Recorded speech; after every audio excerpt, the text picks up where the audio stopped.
Mientras que una taberna medieval en un juego de fantasía podría ser donde irías a recibir una misión de un extraño encapuchado en la esquina, en la vida real era donde ibas a apostar, beber y comer. Quizás algo como este tazón de potaje de carne conocido como bucanada.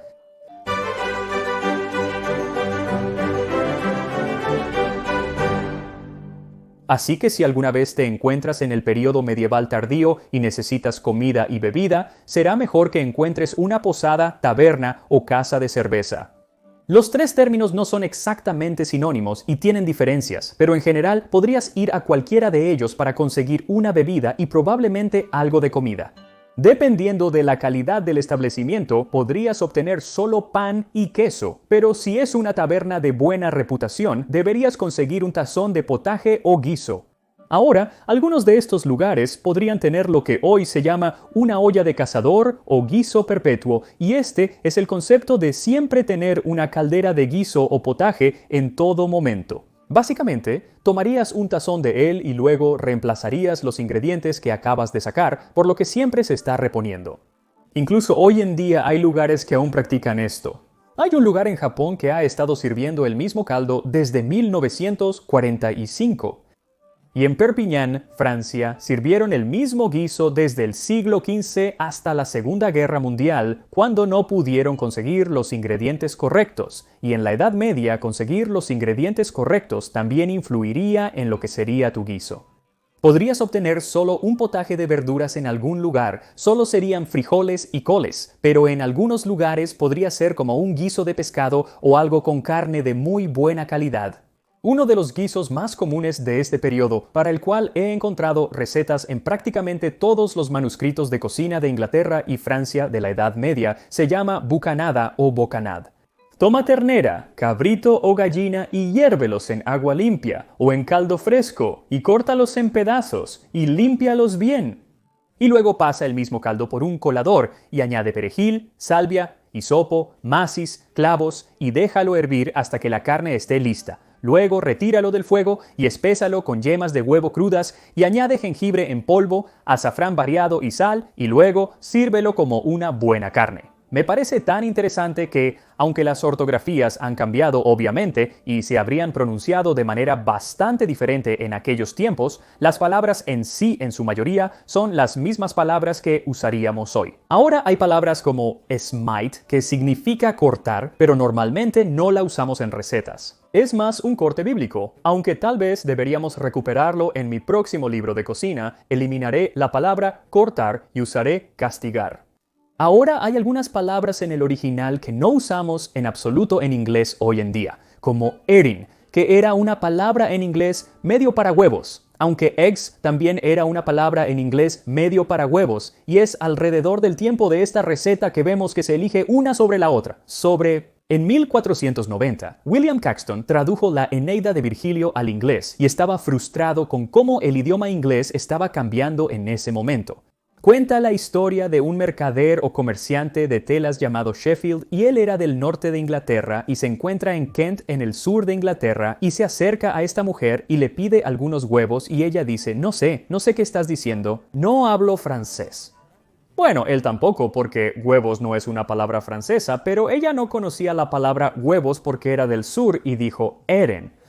Bueno, alguien cercano escuchó la confusión y dijo pide eren y él consiguió sus huevos, pero después de contar esta historia, Caxton admite que también está confundido y encuentra consternación en estas dos palabras diferentes que significan lo mismo y escribe lo que debería un hombre en estos días ahora escribir. Eggis o eating. Ciertamente es difícil complacer a todos debido a la diversidad y cambio de idioma, pero lo cierto es que eligió uno y eligió huevos y normalmente no importaría cuál eligiera en años anteriores porque lo escribiría y unas pocas personas lo leerían. Genial, pero estaba usando una imprenta, por lo que miles y miles de estos estaban saliendo y así los huevos se convirtieron en la palabra a usar, e hizo eso con muchas palabras diferentes. Fue él quien eligió qué versión usamos incluso hasta el día de hoy. Bueno, eso fue interesante. Hablemos de la receta. Para esta bocanada necesitarás de 1.5 kilogramos de carne de res, cabra o pollo con hueso. Estoy usando carne de res, originalmente decía ternera, pero estoy usando carne de res para esto.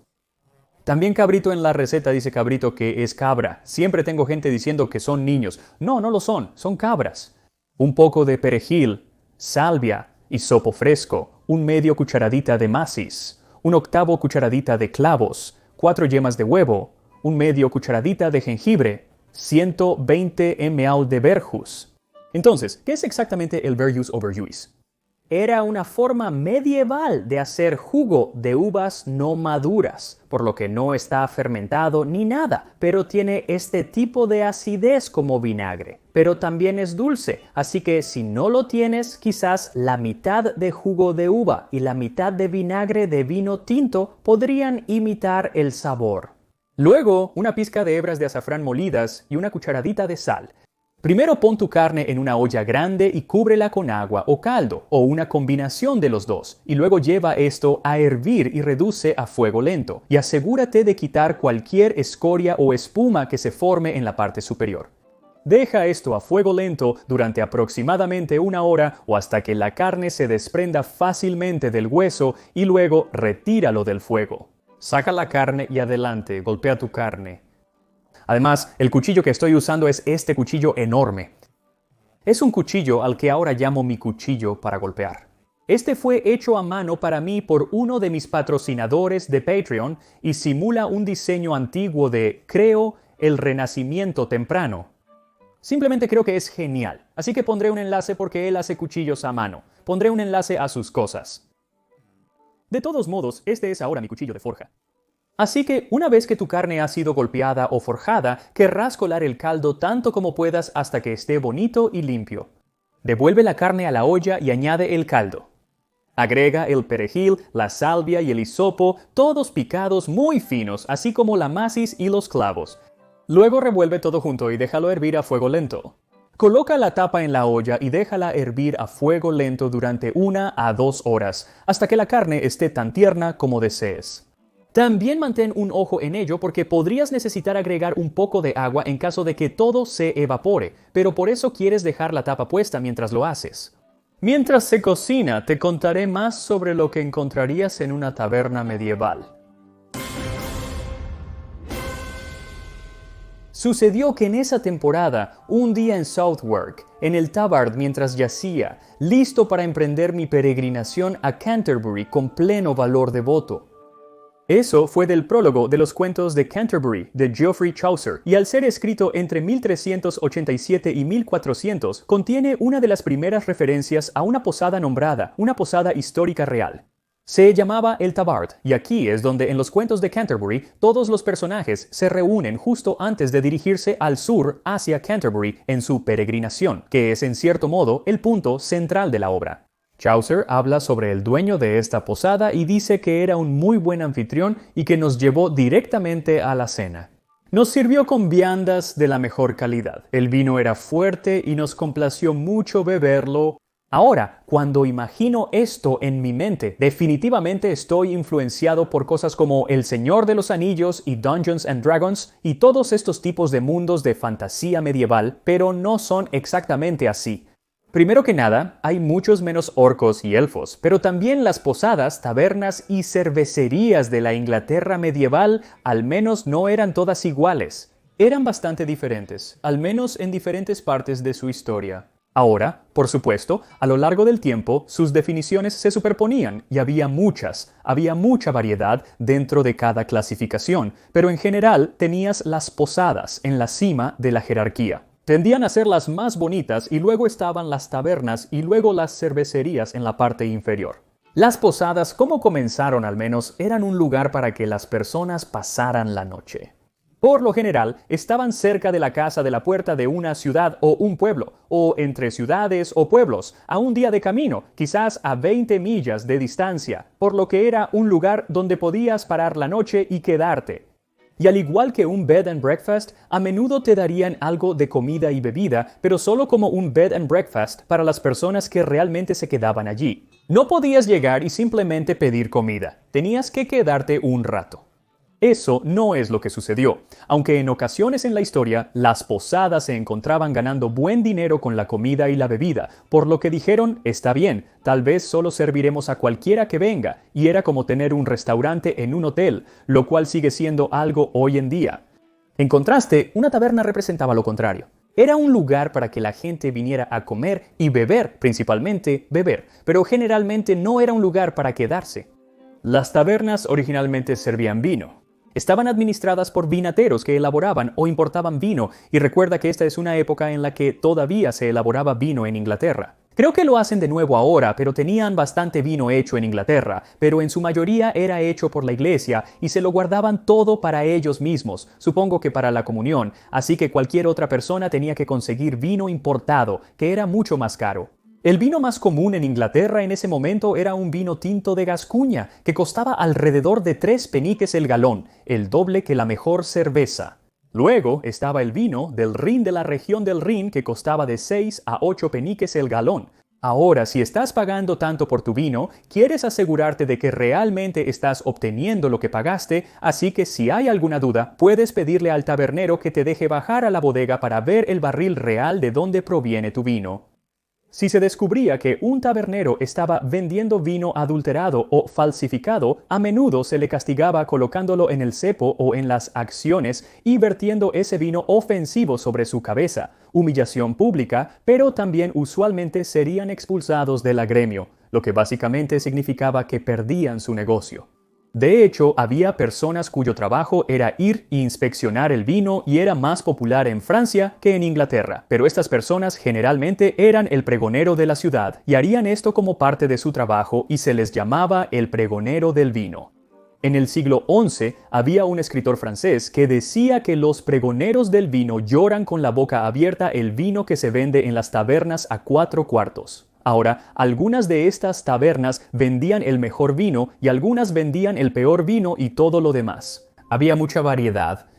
Solo en Londres, en 1309, había 354 tabernas diferentes, así que había mucha variedad y con una población de solo 80,000 personas. Eso es como una taberna por cada 225 personas, así que el negocio estaba en auge.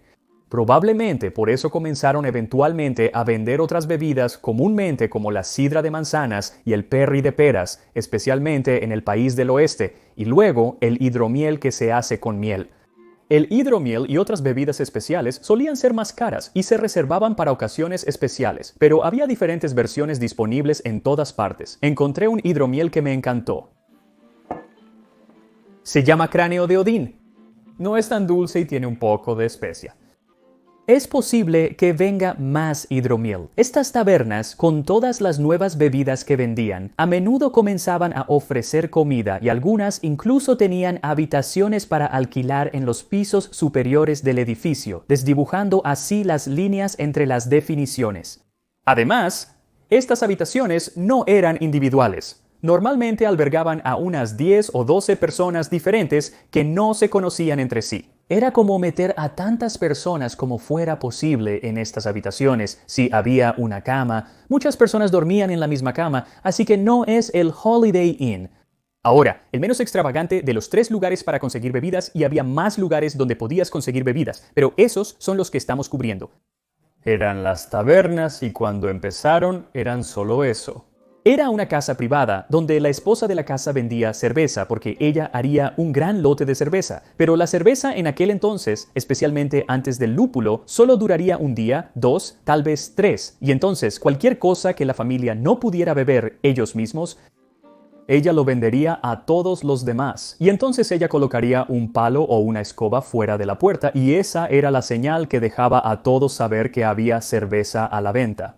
Eventualmente, estos lugares también servirían algo de comida, aunque típicamente no era de la más alta calidad o un menú tan variado. Posiblemente conseguirías pan, queso y quizás una empanada de carne. Ahora, solo porque estas cervecerías eran menos oficiales que las tabernas y posadas, eso no significa que era simplemente un todo vale. Aún estaban bajo control, debían vender cerveza de calidad. De hecho, en algunos aspectos estaba incluso más controlado, porque la cerveza era un elemento básico en la dieta de la gente. Era una fuente crucial de calorías para muchos. En 1266 entró en vigor el asis de pan y cerveza, y esto vinculó el precio de la cerveza y del pan al precio del trigo, y al igual que había pregoneros de vino, había inspectores de cerveza que iban de un lugar a otro para probar la cerveza y asegurarse de que todo estuviera en orden. Estaban juramentados para examinar y evaluar la cerveza y la cerveza de Malta, y para asegurarse de que fueran buenas y saludables, y se vendieran a precios adecuados de acuerdo con el ACICE, y también para presentar todas las faltas de los cerveceros en la próxima corte LIT. Un panadero o cervecero masculino que no se adhiriera a estas nuevas leyes debería someterse al juicio del pilori sin ninguna redención de dinero. Del mismo modo, la cervecera será castigada por el trumbol, trebuchet o castigatorio, si ofende varias veces y no enmienda. Es decir, si una tabernera desafía la ley una y otra vez y no cambia sus formas, entonces va a ser castigada, y los castigos son todas formas de humillación pública. Aunque tuve que investigar un poco sobre el trebuchet, porque cuando pienso en un trebuchet, me pregunto si estaban lanzando a estas pobres mujeres contra las paredes de los castillos. Resulta que existen versiones más pequeñas de trebuchets que se utilizaban solo para sumergir a las personas en el río, y eso es lo que era. No estaban lanzando mujeres a través del campo con un trebuchet. De todos modos, si visitas una cervecería, una taberna o una posada, querrás tomarlo con calma. No te excedas ni con la comida ni con la bebida, o podrías terminar como el pobre Osbert de Elstow. El registro del forense de Bedfordshire de 1276 nos cuenta lo que le sucedió al pobre Osbert después de salir de una taberna. Alrededor de la medianoche del 17 de mayo, Osbert Llewellyn, hijo de William Christmas de Elstow, quien estaba borracho y asquerosamente sobrealimentado, venía de Bedford hacia su casa. Cuando llegó a su casa, tuvo la enfermedad de caída, cayó sobre una piedra en el lado derecho de su cabeza, rompiendo el hueco de su cabeza, y murió por accidente. Y aunque morir por accidente puede sonar genial, te aseguro que no lo es. Y parece que salir borracho de estas tabernas era un problema constante, y a menudo terminaba en tu muerte. En otro papel del forense de 1272, dice que Ralph, hijo de Ralph, salió de una taberna y fue abordado por 4 hombres. Robert Bernard de Wotton, Robert de Shefford, Richard Norman y Roger Brienne.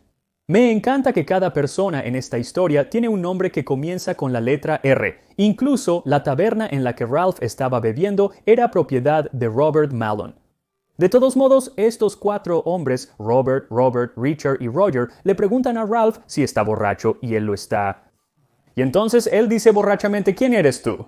Y en respuesta, porque estaba borracho, Robert saltó hacia adelante y golpeó a Ralph en la corona de su cabeza con un Spartax, de modo que la sangre y los cerebros fluyeron inmediatamente. Inmediatamente perdió el habla y murió alrededor del mediodía del día siguiente. Lo cierto es que estos rufianes que acosaron a Ralph son exactamente el tipo de personas que a menudo estarían en las tabernas ellos mismos.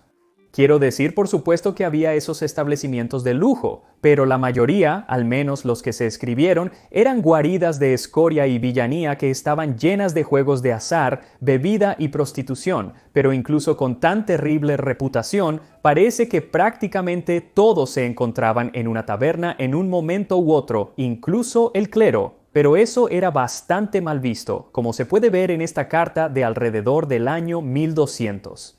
Un arcediano a un decano rural. Saludos. Hemos llegado a entender que los capellanes en su decanato viven de una manera menos que recta, ya que van a las tabernas, como hemos oído, donde tienen asociaciones inapropiadas e ilícitas con laicos, con el resultado de que aquellos que dicen que los sacerdotes no son diferentes de los laicos están justificados, para que en el futuro no se pueda decir que como resultado de tu pereza se han encontrado tales capellanes en tu decanato. Esfuérzate en corregir estos asuntos. Otra carta que encontré muestra que, ya seas una persona laica o un clérigo, ir y apostar en estas tabernas a menudo llevaba a la ruina. En esta carta, un hombre le ha prestado dinero al amigo de un amigo y ahora le está pidiendo al amigo que le devuelva ese dinero, y el amigo es como que no. No deseo prestarle nada de lo mío porque es un jugador empedernido de dados y pierde todo lo que apuesta. Aquellos que estaban con él en la taberna cuando perdió X y sus promesas ganaron todo hasta sus calzoncillos. Así que ten cuidado de abstenerse de entregar más de tu propio dinero que me pediste prestado y así perder en él lo que deberías devolverme. Entonces, si te encuentras en la Inglaterra medieval, tal vez deberías alejarte de cualquier taberna o posada que parezca un poco sospechosa.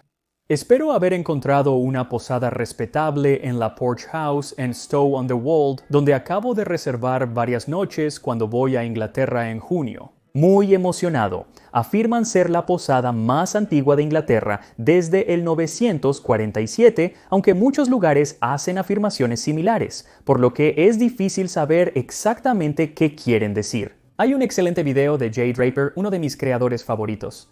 Pondré sus cosas en la descripción. Ella es genial y habla de cómo muchos lugares son el pub más antiguo de Inglaterra o la posada más antigua de Inglaterra. Y a menudo tiene que ver con que hay una piedra que estuvo aquí en 1450 y el resto del lugar es nuevo. Es como, sabes, el pub de Teseo, pero a veces también es como si en 900 definitivamente había una posada aquí y ahora hay una posada aquí, pero sabes, aquí era como un consultorio de dentista y aquí era un banco. Y sabes, de todos modos no importa, todavía estoy realmente emocionado de ir y tal vez si puedo convencerlos de que realmente se inclinen hacia su pedigrí medieval y hagan algunos boquenot como el que estoy a punto de comer. Entonces, tan pronto como la carne esté bonita y tierna, retírala del fuego y luego es hora de agregar las yemas de huevo. Si agregas las yemas ahora, se revolverán y quedará desagradable, así que... Lo que necesitas hacer es dejar que el caldo se enfríe un poco y luego tomar un poco de ese caldo y agregarlo lentamente a las yemas de huevo mientras estás batiendo y comenzarán a calentarse. Continúa agregando el caldo hasta media taza. Luego bate el jengibre, el azafrán y la sal. Finalmente añade esto al guiso. Finalmente agrega el verjus y está listo para servir. Y aquí tenemos una bocanada digna de una taberna medieval. Así que quieres agregar esas yemas de huevo como lo último antes de servirlo, porque si alguna vez tienes que recalentarlo, tienden a revolverse un poco, por lo que pasan de espesarlo a revuelto.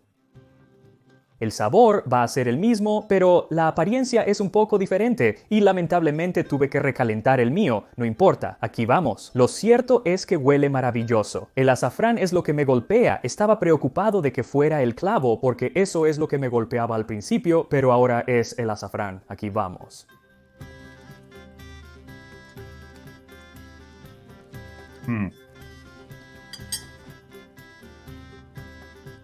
Eso está realmente bueno. Es muy interesante porque obtienes esos sabores medievales que nunca encontrarías en un estofado de carne moderno. Como el azafrán, como los clavos, como la macis, como el verjus que añade este tipo de acidez mordiente sin ser súper ácido, porque muchos platos medievales simplemente añadirán vinagre y ese es el sabor que obtienes. Esto es distinto, es más dulce. Delicioso y la carne se deshace en la boca. Y te veré la próxima vez en Degustando Historia.